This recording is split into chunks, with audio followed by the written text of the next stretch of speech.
கொதிக்கும் வெயில், சுட்டெரிக்கும் அக்கினி நட்சத்திரம். மக்கள் இந்த கோடையில் மிகவும் அவதிப்படுகிறார்கள் வெப்பத்தினால். அந்த துயரை உணர்ந்த நம் முதலமைச்சர் மு.க.ஸ்டாலின் அவர்கள் கோவில் நகரம் திருச்செந்தூரில் அமைச்சர் அனிதா ஆர். ராதாகிருஷ்ணன் அவர்களின் சட்டமன்ற அலுவலகத்திற்கு அருகில் நீர்மோர் பந்தல் திறந்திருக்கிறார்கள்.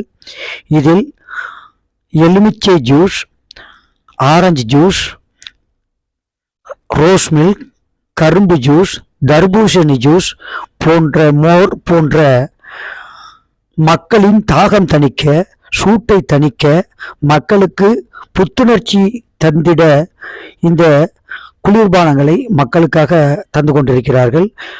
இது தமிழக அரசின் சிறப்பான ஏற்பாடாக அந்த பகுதி மக்களுக்கு தெரிகின்றது. மேலும் பலருக்கும் இது பயனுள்ளதாக இருக்கிறது. எனவே பலரும் தமிழக அரசை பாராட்டி வருகிறார்கள்.